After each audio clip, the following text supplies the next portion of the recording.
मेरे गुरु महेश्वर शिव को मेरा प्रणाम है। इस कालखंड के प्रथम शिव के शिष्य और हम सबों के परम आदरणीय वरेण्य गुरु भ्राता साहब श्री के चरणों में मेरा प्रणाम है। शक्ति स्वरूपा मां नीलमानंद जी के चरणों में मेरा प्रणाम है और शिव के शिष्य, शिव के भक्त ऋषि दधीची की इस धरती जौनपुर पे उपस्थित आप सभी गुरु भाई गुरु बहन के चरणों में मेरा प्रणाम।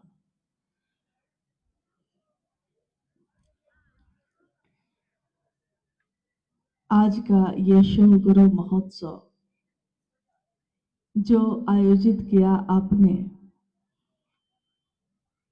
सैकड़ों गुरु भाई गुरु बहनों ने अपने अथक परिश्रम से इसका आयोजन किया। सबकी मनसा, सबकी इच्छा और कामना एक ही है कि जिस शिव को हमने गुरु बनाया है वही शिव सबके दिलों में धड़कने लगे। इसी चाहत में शिव का शिष्य अपने जीवन के पल प्रतिपल को समर्पित करते हैं, अपने गुरु की महिमा का गान गाते हैं, शिव की बात करते हैं दूसरों से और उन तक ये तीनों सूत्र भी पहुंच जाते हैं। शिव ये एक नाम है, लेकिन ये नाम केवल शिव नहीं है। शिव किसी के लिए जीवन है, किसी के लिए भगवान है, किसी के लिए गुरु है, किसी के लिए महाकाल है, किसी के लिए महामृत्युंजय है। जीवन और मृत्यु के चक्र से जो मुक्त करते हैं वही है शिव। सबके हित के लिए जिसने हलाहल का पान कर लिया ताकि सबकी रक्षा हो सके, हलाहल विष को पी जाने वाले नीलकंठ है शिव। गृहस्थों के, इस जगत में रहने वाले हर गृहस्थ के, गृहस्थों के साकार आदर्श, यानी ऐसा आदर्श जो दिखता है, महसूस किया जाता है। गृहस्थों के भी साकार आदर्श उमा के पति शिव। प्रथम पूज्य गणेश के पिता, कार्तिकेय के पिता शिव और महाकाल यानी काल भी जिससे डरता है, काल भी जिनके नियंत्रण से बाहर नहीं जा सकता, महाकाल शिव। अघोर यानी कोई हलचल नहीं, शांत है, अघोर शिव, महाऔघरेश्वर शिव। शमशान में जो साधना की पद्धतियां हैं उनके भी इष्ट, उनके भी आराध्य कपालेश्वर शिव। शिव के इतने रूप हैं कि गिनती करना शुरू कर दीजिए तो गिनती खत्म नहीं होती। असंख्य स्वरूप के साथ शिव अपनी शक्तियों के साथ प्रकट होते हैं। शिव अपनी शक्तियों से जाने जाते हैं। शक्तियां शिव का प्रकटीकरण है। अगर शिव की इच्छा ना हो, शिव की शक्ति ना हो, तो ना तो ये जगत बन सकेगा, ना इस जगत में किसी का जन्म होगा, ना उसका जीवन होगा, और ना उसके इस जीवन का, इस शरीर का अंत हो जाने के बाद फिर से जाने के लिए कोई जगह होगी। इच्छा भी उन्हीं की, ज्ञान भी वही देते हैं, क्रिया भी वही करवाते हैं। इच्छा, ज्ञान, क्रिया, ये शिव की नियामक शक्ति है। एक ऐसी ताकत, एक ऐसी शक्ति जो नियंत्रण करती है सारी चीजों को। हजारों साल से शिव की पूजा का प्रचलन है। घर घर में शिव की पूजा होती रही, उस समय भी होती रही जब घर भी नहीं थे। यानी अति प्राचीन काल में जब मानव, जब इंसान जंगल में, पहाड़ में ऐसे ही रहता। उसको पता भी नहीं, आदि मानव, सबसे पहला मानव, सबसे प्रारंभिक समय का मानव, उसको ये भी नहीं पता कि घर कैसे बनता है, उसको ये भी नहीं पता कि भोजन कैसे बनता है। उस समय के भी जो मानव थे, तो जब झंझावात होते, तूफान होते, तो उन्होंने उस शक्ति को, जो परम शक्ति दिखाई नहीं देती लेकिन इन चीजों से उनकी रक्षा करती है, उसको नाम दिया रुद्र। इस जगत में पहला नाम महादेव का जो आया, उसके बाद पशुपति, उसके बाद तो उनके नाम लोगों के सामने, उनकी बात जो प्रकट होने लगी, लोगों ने ही नाम देना शुरू कर दिया। शिव ने खुद को शिव नहीं कहा, जगत ने शिव को शिव कहा है।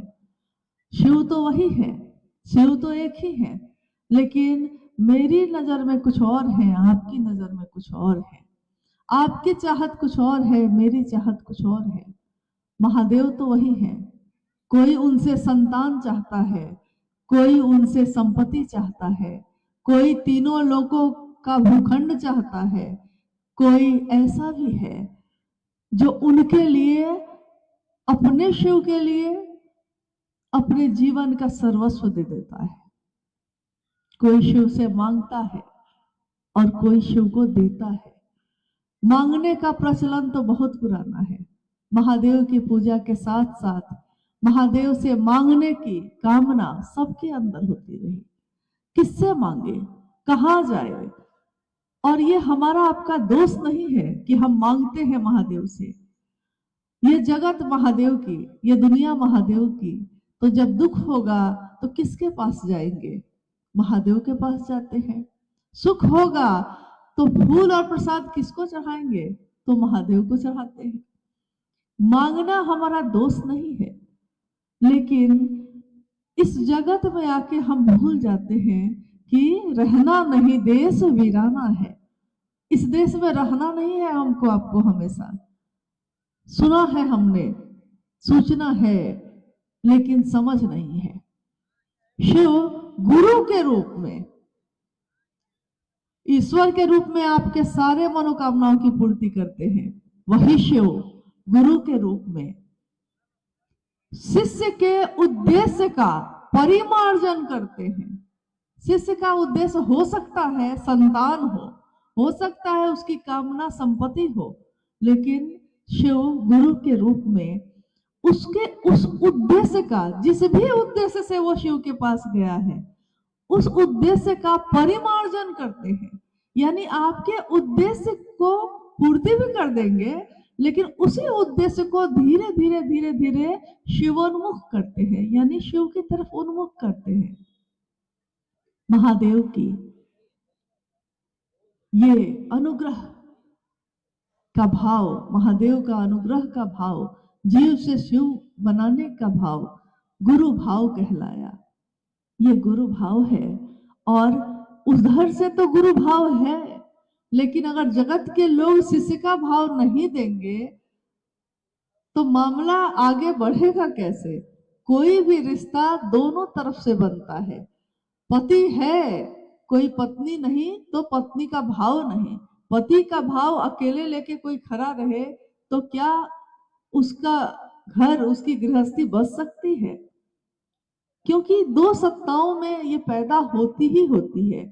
पैदा दो सत्ता में होती है। किसी भी संबंध के बारे में कोई भाव पैदा दो में होता है, लेकिन दोनों को एक दिन एक कर देता है जब प्रेम होता है। चाहे वो पति पत्नी में हो, चाहे वो माँ बेटे में हो, चाहे वो भाई भाई में हो, चाहे जगत में रहने वाले इंसान का ईश्वर से हो। यही प्रेम ईश्वर का से हो जाए तो भक्ति है, इंसान से हो जाए तो लौकिक प्रेम है। बात तो वही है, बस अंतर ये है कि आपने चाहा क्या है, किया क्या है। हम सब ने शिव को अपना गुरु बनाया। हमारे अंदर ये समझ नहीं थी, हम पहले से नहीं जानते थे।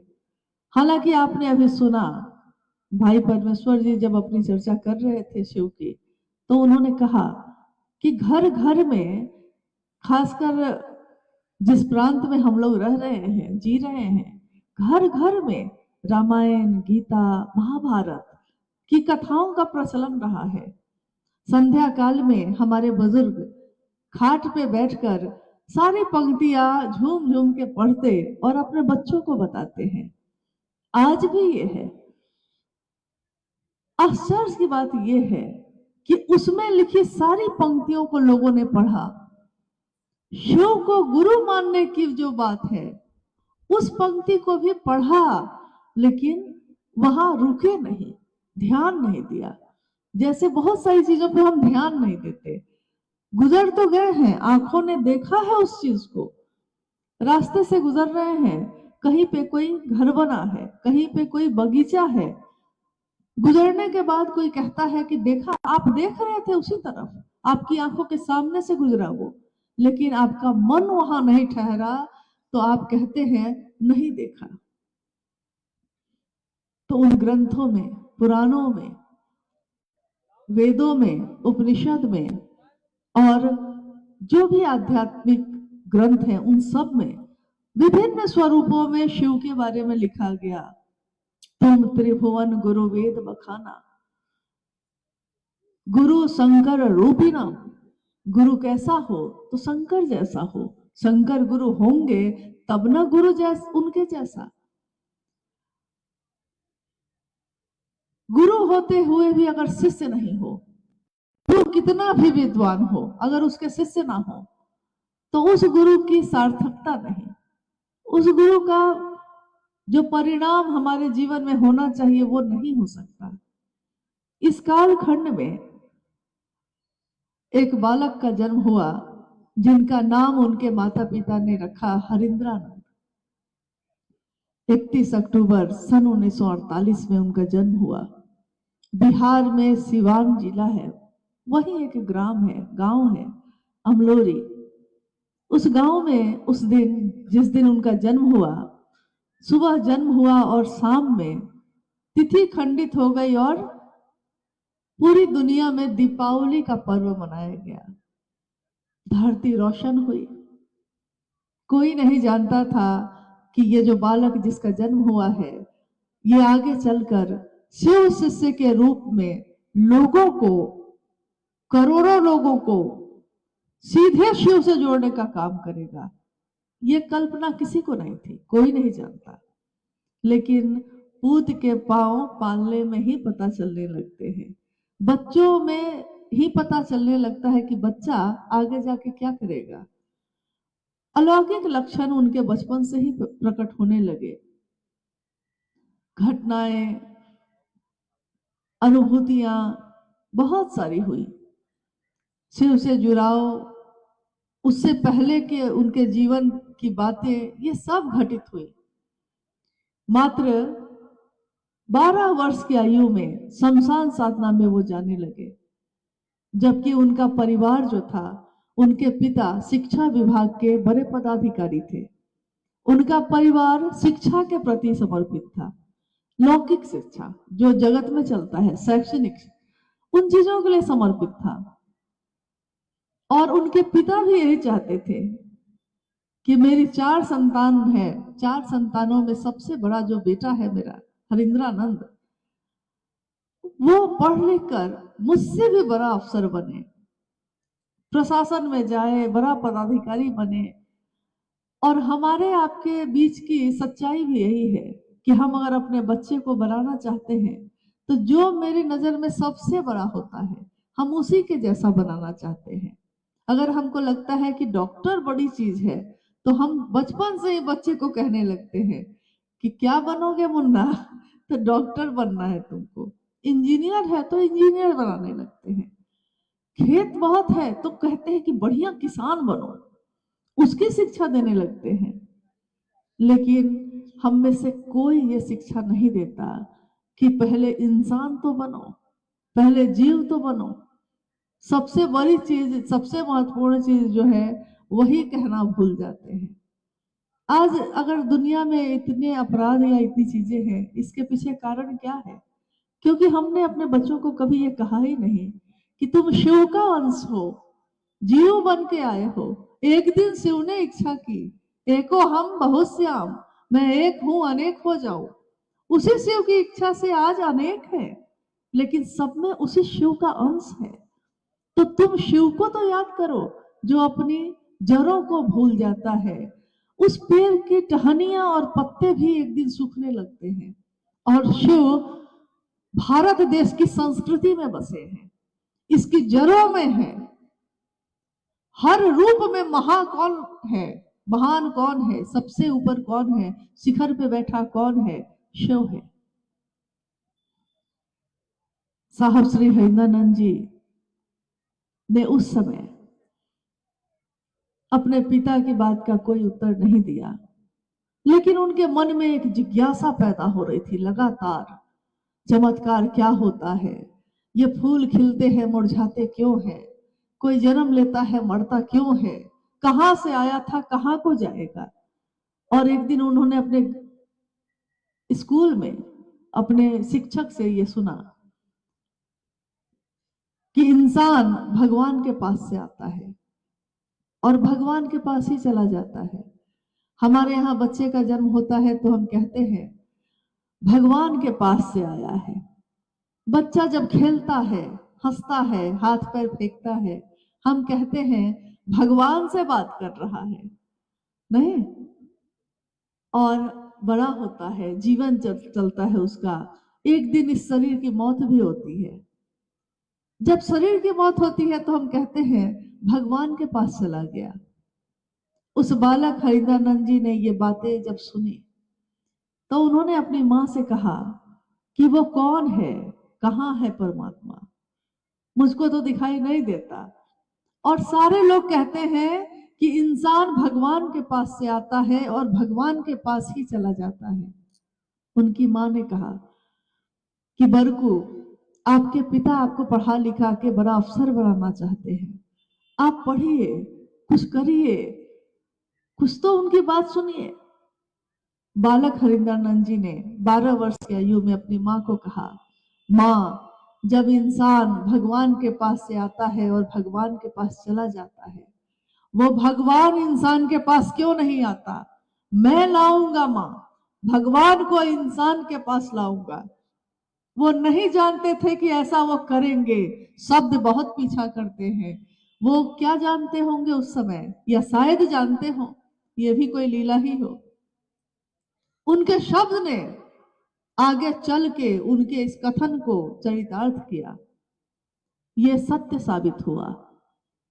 भगवान इंसान के पास कैसे आते हैं? भगवान तो इंसान के पास है ही, लेकिन इंसान उसकी खोज में पूरी दुनिया में ढूंढता है, सारे जगहों पे जाता है, हर जगह जाके माथा टेकता है, लेकिन अंदर जो है उसको देखता ही नहीं। हम दूसरों को देखते देखते अपनी यात्रा भूल जाते हैं। हमारी भी कोई यात्रा है। इसकी बड़ी सुंदर विधा उन्होंने दी कि गुरु की जरूरत है। गुरु जो रास्ता दिखाते हैं, गुरु शरीर में भी हो सकते हैं, लेकिन शरीर की भी एक सीमा है, शरीर एक दिन खत्म होगा। गुरु सदगुरु की लंबी श्रृंखला है। कितने लोग आए शरीर में, अपने जगत के लोगों को ईश्वर का रास्ता दिखाया, लेकिन शरीर का अंत तो होगा। शरीर के अंत के बाद भी गुरु और शिष्य परंपरा चलती रही, आज भी चल रही है। बहुत ऐसे गुरु हैं जो आज शरीर में नहीं, लेकिन उनके शिष्यों की परंपरा चल रही है। शिव के शिष्य साहब श्री हरिंद्रानंद जी ने यह संदेश दिया। उनका आवाहन है कि आइए भगवान शिव को अपना गुरु बनाइए। उस दिन उनके जीवन में ये बात नहीं आई थी। उस दिन तो उन्होंने शमशान जाना शुरू किया, मैं चमत्कार सीखूंगा, मैं खोजूंगा।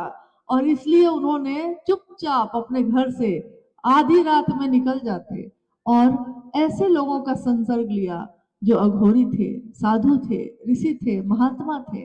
अलग अलग लोगों को अपना गुरु बनाया, इस चाह में कि कहीं तो जाके मेरे मन को चैन आएगा, कहीं तो जाके मेरा मन संतुष्ट होगा, तृप्त होगा। लेकिन कहीं तृप्ति नहीं मिली, प्यास और बढ़ती गई।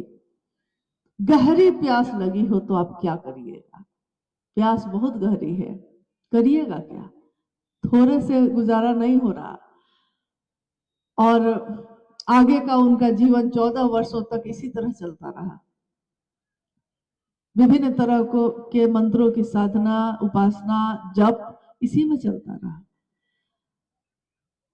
उन्होंने सन 1961 से शमशान, पहली बार वो 1961 में शमशान गए थे, तब से शमशान जो जाना शुरू किया तो जाते ही रहे। सिलसिला रुका उस दिन जिस दिन सन 1974 में उन्होंने शिव को अपना गुरु बनाया। और ये अद्भुत बात है, पहुंचना तो उनको वही था, लेकिन बीच का जो समय था वो भटकता रहा। जैसे हमारे आपके साथ भी हुआ, हम भी एक दिन वहां पहुंचे, उनके संदेश तक पहुंचे, उन्होंने जो कहा है शिव को अपना बनाओ वहां तक पहुंचे, लेकिन उससे पहले हमारा जीवन थोड़ा भटकता रहा, कभी इनकी बात पे कभी उनकी बात पे। और एक दिन हमारे जीवन को ठौर मिला। हमारे पास तो कोई था कहने वाला, साहब हरिनानंद जी के पास तो कोई नहीं था ये कहने वाला, लेकिन उनके मन ने कहा। मन जो सूक्ष्म है, इस पूरे शरीर में हाथ दिखाई देता है, पैर दिखाई देता है, अंग अंग दिखता है, यहां तक कि इस शरीर के अंदर भी जो चीजें हैं सब दिख सकती हैं, लेकिन वो मन कहाँ है ये किसी को नहीं दिखता। मन जो अदृश्य है, इन आंखों से देखा नहीं जा सकता, लेकिन उसी मन से ये पूरा शरीर संचालित होता है। और उसी मन ने, क्योंकि वो सूक्ष्माति सूक्ष्म सत्ता है शिव, मन ही सूक्ष्म है, स्थूल चीजें दिखाई देती हैं, सूक्ष्म चीजें महसूस की जाती हैं, वो दिखाई नहीं देती। जैसे ये हवा जो अभी ठंडी ठंडी बह रही है, ठंड लग रही है, लेकिन ये जो हवा ठंड लगा रही है ये है कैसी, दिखती नहीं है, एहसास कराती है, प्राणों को चलाती है। वैसे ही वो शिव भी महसूस किए जाते हैं, आत्मसात किए जाते हैं, मन में उतारे जाते हैं। सूक्ष्म चीजें मन में ही उतरती हैं, क्योंकि सूक्ष्म है मन, सूक्ष्म है वो सत्ता। मन के द्वारा ही इस शरीर में उसका संचरण होता है। और उस दिन साहब के मन ने कहा, गुरु भगवान होते हैं तो भगवान ही गुरु क्यों नहीं है। भगवान मतलब शिव। उन्होंने जो सुना था तब तक समझा नहीं था, उन्होंने शिव को अपना गुरु बनाया। सन 1980 के दशक से जब वो मधेपुरा में मजिस्ट्रेट हुए, उनके जीवन में जो घटनाएं हुई थी शिव को गुरु बनाने के बाद, उसमें से एक घटना ये भी थी कि वो बालक जो रातों में शमशान साधना करता रहा इतने वर्षों तक, दिन में स्कूल भी जाता रहा, कॉलेज भी जाता रहा, कानून की पढ़ाई भी की उन्होंने। पटना के लॉ कॉलेज से कानून की पढ़ाई करके जब वो बाहर निकले, उन्होंने बिहार प्रशासनिक सेवा की परीक्षा दी। पहली बार में आईपीएस भी कंप्लीट किया, दूसरी बार में वो चूंकि उसमें मेडिकल का कुछ मामला आ गया तो दूसरी बार फिर एक जो परीक्षा हुई और डिप्टी कलेक्टर के रूप में उनका चयन हुआ। एक ऐसा बालक जो एक तरफ तो आध्यात्म की धरती पे बढ़ रहा था और दूसरी तरफ लौकिक जीवन में भी सीधे ऊपर की तरफ चल रहा है, बढ़ रहा है। ये बड़ी अद्भुत सी बात है, क्योंकि अगर कोई सांसारिक जीवन में आगे बढ़ता है तो वो आध्यात्म में नहीं जा पाता, और कोई अगर आध्यात्म में चला जाता है तो वो फिर संसार के लोगों के साथ नहीं जी पाता। लेकिन यहां तो बड़ी अद्भुत बात है, संसार का जो ये जगत का जो काम है वो भी और शिव का जो काम है वो भी, ईश्वर और जगत के बीच का संतुलन है, उनका नाम है शिव से हरिनानंद जी। उन्होंने अपने जीवन से, अपने आचरण से, अपने चरित्र से ये दिखाया कि शिव का शिष्य कैसा होता है। वो सिर्फ बोलता नहीं, मनसा वाचा करुणा तीनों से वो एक होता है। हमारे आपके बीच बहुत लोग होते हैं, कोई मन से तो सही बोलता है लेकिन वचन और कर्म उसके दूसरे होते हैं। कोई वचन से बहुत अच्छा होता है लेकिन उसकी मनसा कुछ और होती है। लेकिन यहाँ ऐसा नहीं हुआ, जो उन्होंने कहा वही उन्होंने किया। उनके जीवन में आगे घटनाएं होने लगी। नमः शिवाय का मंत्र, प्राण मंत्र उनके सांसों पे चढ़ा और उतरा। आकाशवाणी हुई बेगूसराय में, नमः शिवाय आया मुजफ्फरपुर में, आकाशवाणी ने कहा कि जो तुम करते हो दूसरों को करने के लिए कहो। और उन्होंने देखा कि मैंने शिव को अपना गुरु बनाया है और यही दूसरों को करने के लिए कहता हूं। ठीक यही काम उन्होंने दूसरे से भी कहा। ये शिव की शिष्यता एक से शुरू हुई, एक दिए में जली ये बाती आज करोड़ों दियों में रोशनी बन के बढ़ रही है, बढ़ती ही जा रही है। एक दिए से दूसरा दिया जलता जा रहा है। समाज में, दुनिया में हम सब रहते हैं और इस दुनिया में, इस जगत में कितने दिन के लिए आए हैं ये भी नहीं पता। अल्पकालिक यात्रा है। अल्पकालिक का अर्थ होता है बहुत छोटा। जैसे आज अभी हम आए और आधे घंटे होते होते हम भी चले जाएंगे, आप भी चले जाएंगे। इस यात्रा की समझ है, आए हैं जो ड्यूटी कर रहे हैं, जो बैठे हैं, जो आए हैं बात करने, सब के सब चले जाएंगे। कोई आगे जाएगा, कोई पीछे जाएगा। जैसे ट्रेन जब हम बैठते हैं तो कोई पहले बैठा होता है, कोई बाद में आता है। जैसे जैसे स्टेशन आता है जिसका जिसका वो उतरता चला जाता है। ट्रेन में चढ़े भी थे तो जितनी देर रहे बहुत हंसी खुशी रहे, उतरे भी तो गम नहीं है। यानी न मिलने की खुशी है, न जाने का गम है। जीवन आनंद से गुजारने का जो दौर है वो चल रहा है, अभी चलता रहेगा। और ये जीवन जो जीने की कला हमने आपने सीखी है, ये गुरु देते हैं, गुरु सिखाते हैं। शिव जब गुरु होते हैं तो वो शिव जैसा ही आचरण उतारते हैं। हमारे आपके गुरु भी शिव जब होंगे हैं, और जिन्होंने नहीं माना है वो अगर बिना माने भी, बिना विश्वास के भी, अगर वो सिर्फ इतना कहते हैं मन ही मन, हे शिव आप मेरे गुरु हैं, मैं आपका शिष्य हूं, मुझे शिष्य पर दया कर दीजिए, इतना कहना, अविश्वास में भी अगर कहा है उन्होंने, कोई श्रद्धा नहीं है, कोई विश्वास नहीं है, एकमात्र शिव के लिए साहब श्री हरिनानंद जी ने कहा कि शिव वो सत्ता है, शिव वो गुरु है जो व्यक्ति के सिर्फ भाव में नहीं उतरते, सिर्फ विश्वास में नहीं उतरते। उन्होंने कहा है कि शिव व्यक्ति के विचार, विश्वास, अविश्वास, श्रद्धा, अश्रद्धा, संशय, यहां तक कि उन्होंने कहा कि कुविचार भी अगर है, खराब सोचा है आपने लेकिन सोचा है शिव, तो उस पे, उसके तल पे भी उतरकर व्यक्ति के मन का परिमार्जन कर कर शिव से, परमात्मा से उसका एक सुनिश्चित करते हैं।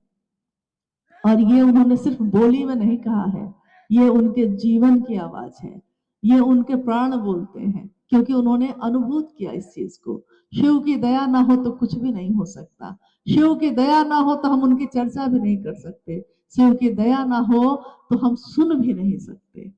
शिव की दया ना हो तो हमारी एक सांस भी आगे नहीं चल सकती। हमारा ही शरीर है, हमारा ही सब दिल है, हमारा ही दिमाग है, लेकिन अगले पल क्या सोचेगा आप भी नहीं जानते। अभी अभी आपने बड़े प्रेम से सुना है, क्या पता अगले पल आपको मुझसे घृणा हो जाए, कोई नहीं जानता।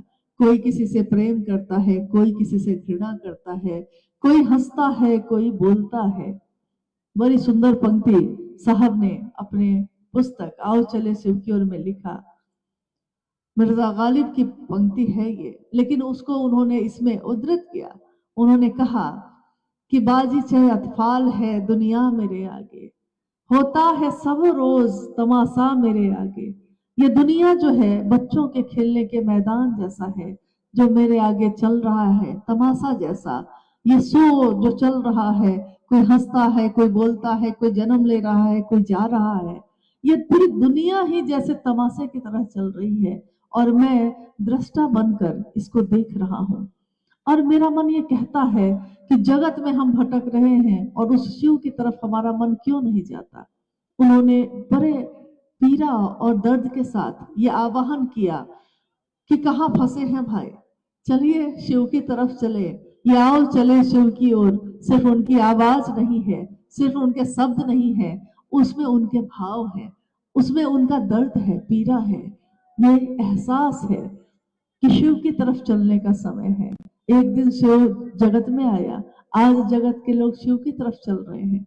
और जब तक हम ऐसा नहीं करेंगे हमारे मन की प्यास कभी भी नहीं बुझेगी। तीनों सूत्र हमको करने के लिए उन्होंने कहा।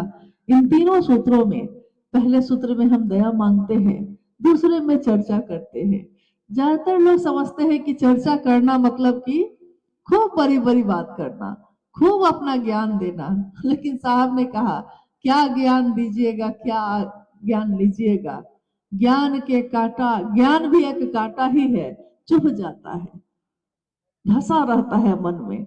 उस ज्ञान के कांटे को, अज्ञान के कांटे को, दोनों के बारे में उन्होंने कहा कि अज्ञान के कांटे को ज्ञान के कांटा से निकाला जाता है, लेकिन एक दिन दोनों फेंक दिए जाते हैं। अगर दोनों को रख लिया ना पॉकेट में, चुभेगा आपको। बबूल का कांटा अगर चुभ जाए तो बबूल के कांटे को ही तोड़कर बबूल के कांटे को जो चुभा हुआ है निकाल दिया जाता है, लेकिन फिर दोनों फेंक दिए जाते हैं, क्योंकि दोनों आपके काम के नहीं।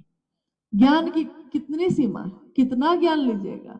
जो जरूरत है जीवन को जीने के लिए जरूरी है वो ज्ञान तो लेंगे ही, लेकिन उसके बाद कितना कुछ भरेंगे। आइए हम लोग कुछ जिज्ञासाओं पे बात करते हैं, अगर आई है।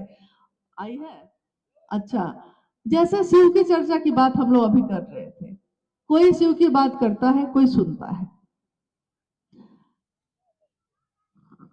इसके बारे में साहब ने कहा कि शिव की चर्चा करने वाला जो भी हो, वो शिव की चर्चा इसके लिए करता है कि स्वयं उसका मन समझ सके कि मैं शिव का शिष्य हूं, और दूसरे को समझाइए और खुद समझ जाइए।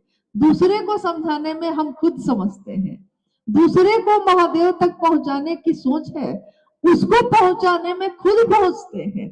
तो महादेव की बात इसलिए करनी है ताकि कोई महादेव के तरफ चल सके। बहुत बार होता क्या है कि हम लोग शिव को गुरु तो बना लेते हैं, लेकिन हमारा मन सचमुच में नहीं समझ पाता। जैसे एक स्कूल में कक्षा चल रही थी, मास्टर साहब गणित का प्रश्न बोर्ड पे लिख रहे थे। कभी कभी हमारे आपके साथ ऐसा होता है कि जो चीज हमको आती रहती है अचानक आप भूल जाते हैं। जिस प्रश्न को मास्टर साहब ने लिखा था बोर्ड पे, उस प्रश्न को लिखने के बाद उसका हल वो भूल गए, दिमाग से ही उतर गया। अब विद्यार्थी लोग सामने बैठे हैं, मास्टर साहब बोर्ड पे हैं, और मास्टर साहब को याद ही नहीं आ रहा है कि इसका हल क्या है। तो उन्होंने इसका एक उपाय निकाला। उन्होंने कहा बच्चों को कि तुम में से किसको इस प्रश्न का हल आता है। उसमें से एक बच्चा आगे बढ़ा, उसने कहा मास्टर साहब मुझको आता है। मास्टर साहब ने कहा कि अरे आओ आओ। बोर्ड के मास्टर साहब भी भूल गए थे, उन्होंने कहा आओ आओ तुम बनाओ। तो जब वो हल करने लगा गणित को, तो मास्टर साहब ने ध्यान से देखा, कुछ चीजें उनको याद आई, फिर भी पूरी बात नहीं याद आ रही थी, लेकिन वो बोल नहीं रहे थे। तो उन्होंने विद्यार्थियों से पूछा तुम लोग समझ गए। बाकी कुछ विद्यार्थियों ने हाथ उठाया, कहा कि हाँ समझ गए। तो मास्टर साहब ने कहा कि अरे तुम लोग हाथ नहीं उठाए, तुम लोग नहीं समझे। तो बाकी लोगों ने कहा कि नहीं समझे। मास्टर साहब ने कहा फिर से बताओ। फिर बताया, फिर कुछ विद्यार्थी बोले कि नहीं समझे। 3-4 बार ऐसा हो चुका। अंत में सब समझ गए। एक विद्यार्थी ने कहा कि अभी भी मैं नहीं समझा। मास्टर साहब ने कहा कि अरे अब तो मैं भी समझ गया, अब तुम क्यों नहीं समझ रहे हो। यानी शिव की बात दूसरे को समझाते समझाते हम खुद ही समझ गए कि महादेव आप मेरे हैं, आपसे ज्यादा मेरा अपना कोई भी नहीं। और तीसरा सूत्र जिसमें हम प्रणाम करते हैं, प्रणाम करने की अनेक विधियां हैं, प्रचलित विधियां रही हैं संसार में। अजपा जप भी रहा है, पहले भी रहा है, माला पे जप करने की विधा भी रही है, बहुत तरह की विधाएं हैं। लेकिन इन सारी विधाओं में एक चीज सबसे जरूरी है, भाव, प्रणाम करने का भाव। अगर वो भाव ना हो तो बाकी सारे काम कर्मकांड ही साबित होते हैं, बाकी औपचारिकता ही रह जाते हैं। उसमें भाव शामिल ना हो तो उसके परिणाम भी नहीं आते। शिव भाव के साथ प्रणाम स्वीकार करते हैं, क्योंकि वो भाव सत्ता है। आइए हम लोग जिज्ञासाओं पे बात करते हैं।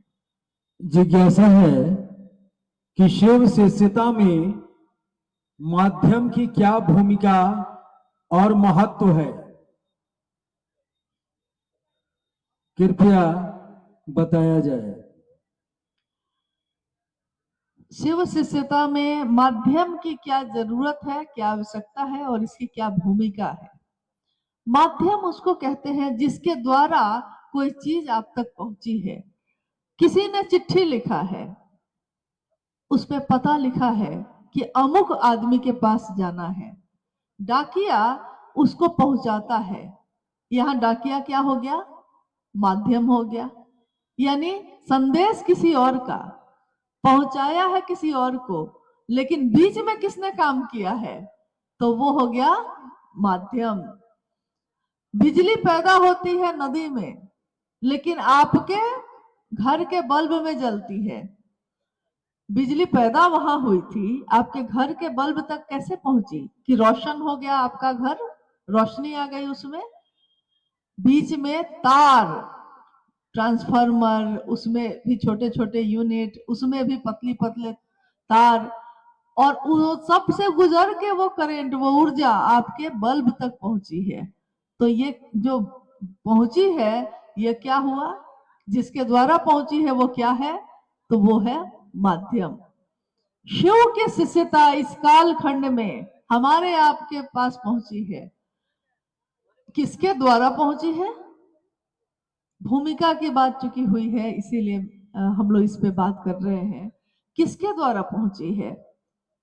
जिस दिन साहब श्री के मन ने ये विचार ग्रहण किया था कि शिव भगवान है, गुरु भगवान होते हैं, तो वो शिव जो भगवान है गुरु क्यों नहीं होगा, ये उनके मन में उतरा। और उनके मन में उतर के ही सिर्फ नहीं रहा, ये आगे बढ़ा, उनके सांसों पे भी चढ़ा प्राण मंत्र। उनके मन ने आकाशवाणी भी सुनी, यानी वो आवाज जो सिर्फ उनके लिए सुनाई गई थी। और उनके मन ने शिव की दया का साक्षात अनुभव किया मधेपुरा के सिंहेश्वर मंदिर में, जिस दिन उन्होंने शिव को प्रसाद चढ़ाया। चारों तरफ लोग खड़े थे, ये घटना आपने शायद सुनी होगी। चारों तरफ लोग खड़े थे, और उससे पहले ये हुआ था कि वहां पे वो जिस कार्यालय में अपने जाते थे, मजिस्ट्रेट थे वो उस समय, और कार्यालय में जाने पे पदाधिकारी लोग आपस में बात करते थे। अक्सर वो इस बात का मजाक उड़ाते थे कि हरिंदानंद जी के यहाँ लगता है भूत या प्रेत रहता है जो प्रसाद खा लेता है। उस दिन भी उन्होंने यही बात कही कि सुनते हैं कि आपके यहाँ, जैसे ही साहब हरिंदानंद जी पहुंचे, पदाधिकारियों ने उनसे कहा कि सुनते हैं कि आपके यहाँ प्रेत तो नहीं कहीं खाते हैं प्रसाद, लोग तो कहते हैं कि महादेव खाते हैं। साहब ने कहा कि मैंने ये बात नहीं कही है, आपने सुना है किसी से। लोगों ने कहा क्या पता कहीं प्रेत खा जाते होंगे। तो साहब ने कहा कि मैंने कब कहा, आप खुद कह रहे हैं।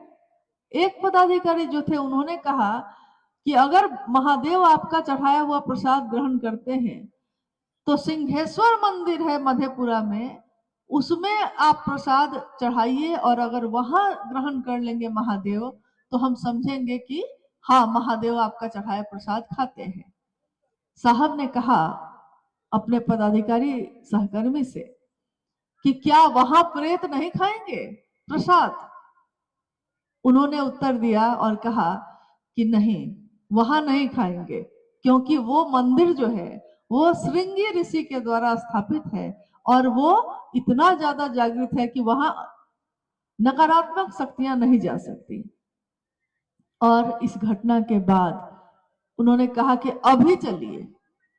अब अचानक जो ये घटना हुई तो साहब का मन अकबकाया, क्योंकि उनको ये नहीं पता था कि महादेव प्रसाद कैसे खा लेते हैं।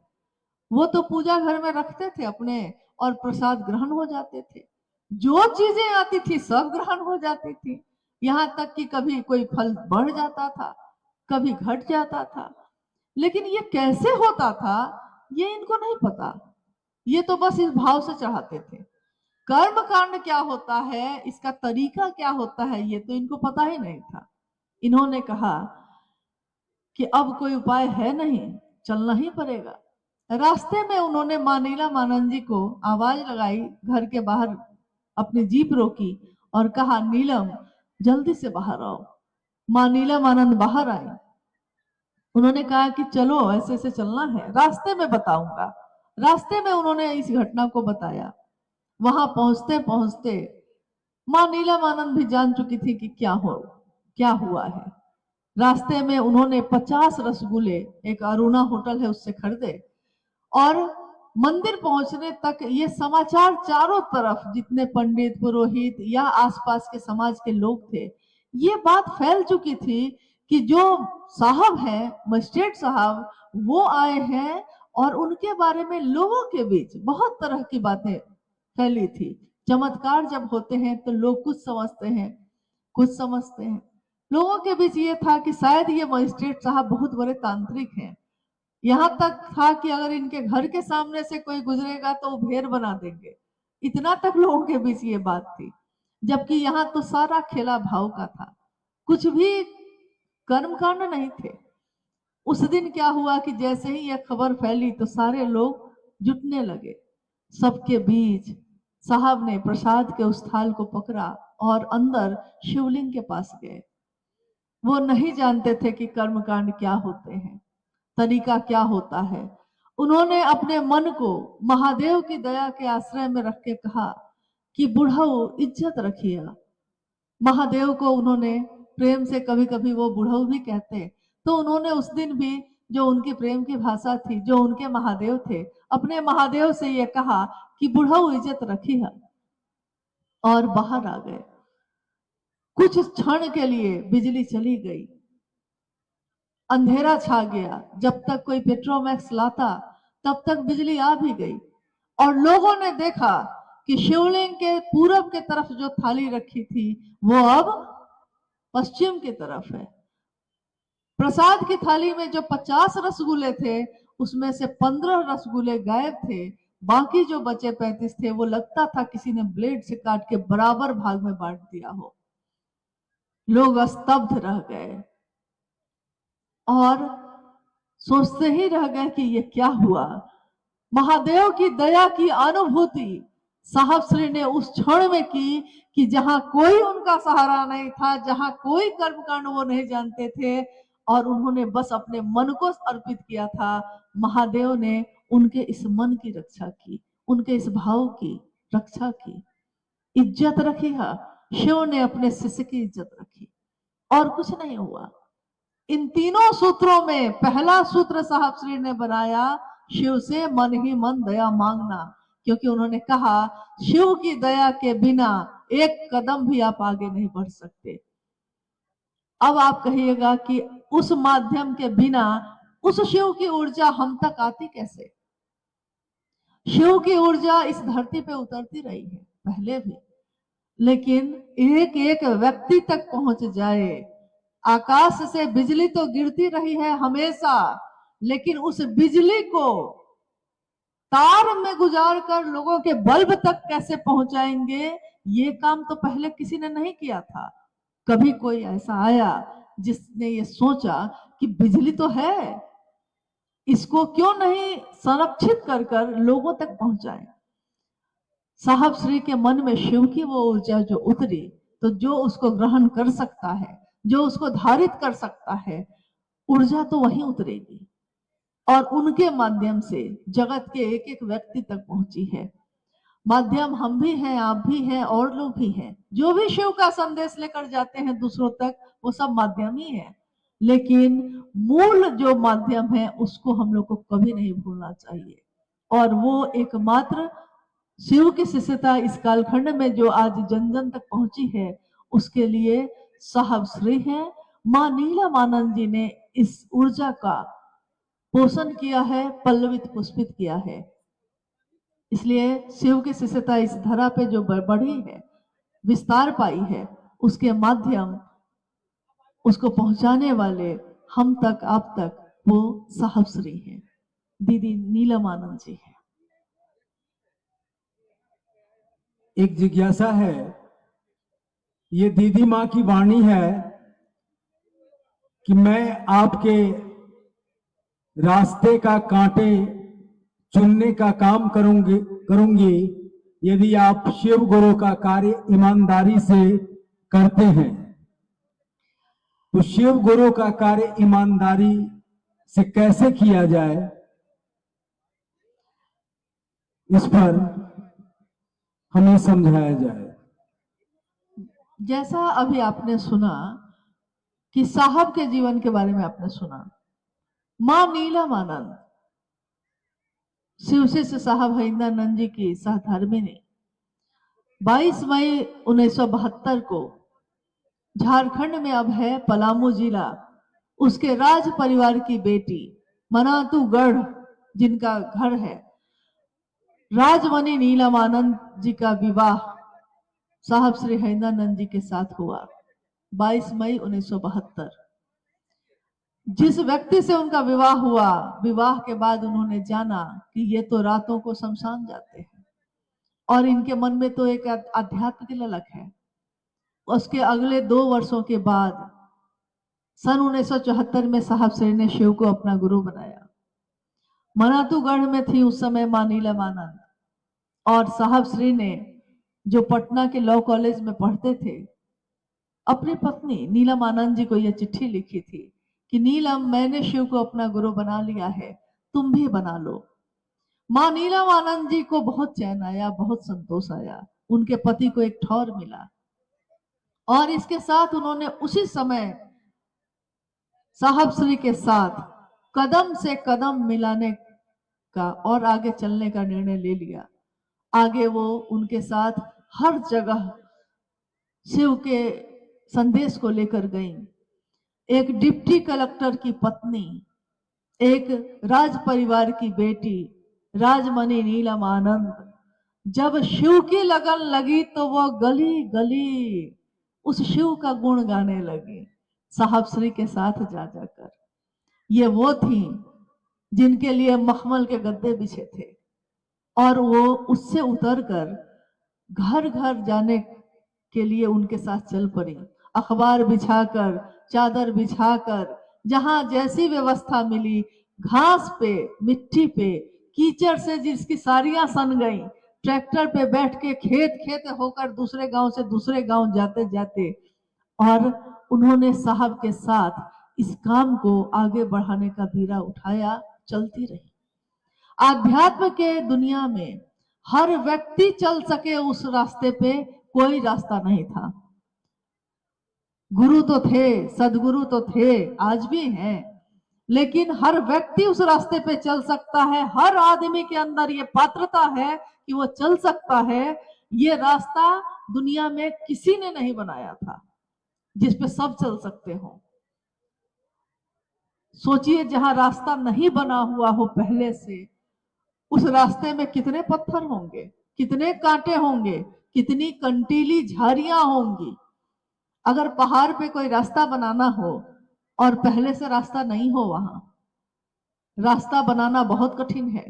आध्यात्म के लिए सबके लिए दरवाजा खोलना, जिसमें जाति का धर्म नहीं, जिसमें धर्म का बंधन नहीं, जिसमें वर्ण का बंधन नहीं, जिसमें पुरुष और स्त्री का बंधन नहीं, भेद नहीं, वो रास्ता बनाने में साहब और दीदी के मन प्राण घायल हुए, लहूलुहान हुए, और तब जाकर रास्ता एक बन सका, जिसपे आगे तो वो रास्ता बनाते गए और पीछे लोगों को कहते गए, आइए भगवान शिव को अपना गुरु बनाइए, उस भगवान को अपना बनाइए जो सबका है लेकिन आपका अपना नहीं है, उसको अपना बनाइए। और उसको अपना बनाने के लिए आप इस रास्ते पे चल सकते हैं। ये रास्ता, जिसमें रास्ता, पाथे, तीनों सूत्र हैं। पाथे मतलब रास्ते में जब आदमी को भूख लगती है ना, तो वो कुछ खाने पीने का सामान रखता है। इस रास्ते पे चलने में हर जगह जो मदद करता है वो तीनों सूत्र, जो उस समय निरूपित हुए, उसका निरूपण हुआ, जो दिए गए, देते गए और आगे बढ़ते गए। रास्ता आगे खुलता गया है, पीछे से लोगों का कारवां चल रहा है। करोड़ों लोग, जहां पहले 1 लोग 2 लोग थे, आज करोड़ों लोग हैं जिन्होंने शिव को अपना गुरु बनाया। और मां नीलम आनंद जी ने उस समय ये पंक्ति कही थी जो अभी भाई सोमेंद्र जी ने पढ़ा है। दीदी नीलम आनंद जी ने अपने गुरु भाई गुरु बहनों से ये कहा कि मैं शिव के शिष्या नीलम आनंद, मैं आपके रास्ते पे जो कांटे होंगे उनको खुद झुककर चुन लूंगी।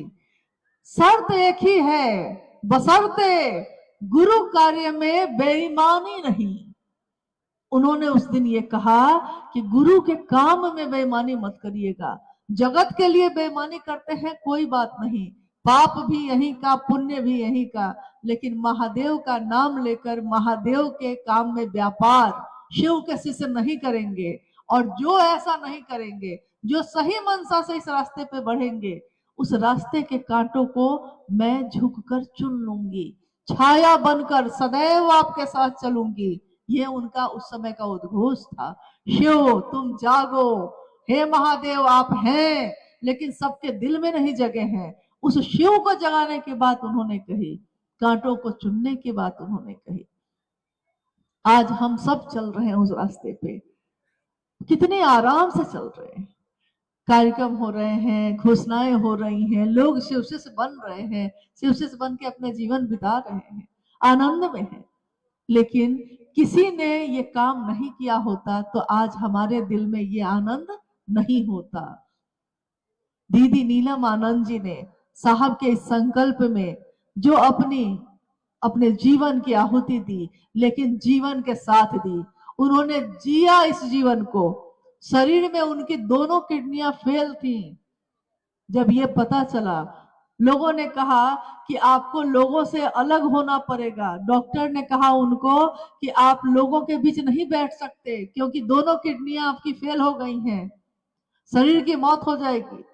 और मां नीलम आनंद जी ने उस समय कहा कि जिस दिन मेरा अपने गुरु भाई गुरु बहनों से दूर रहना हो जाएगा तय, मैं उसी दिन चली जाऊंगी। जब मैं अपने गुरु भाई गुरु बहनों के साथ बैठ ही नहीं पाऊंगी तो इस जीवन का मैं क्या करूंगी। और महादेव के लिए से दूसरों के लिए मैंने कहा है, खुद के लिए नहीं कहूंगी, क्योंकि कोई प्रेम करने वाला अपने प्रेमी को, जिसको वो प्रेम करता है, कष्ट नहीं देता, दुख नहीं देता। जीवन में आए, महादेव का काम किया और शरीर का अंत हुआ, लेकिन ऊर्जा जो यहाँ उतरी है, आज भी असंख्य लोगों की अनुभूति है ये कि साहब और दीदी का साथ उनको मिलता है जब भी वो मांगना चाहते हैं, जब भी वो इसको पाना चाहते हैं।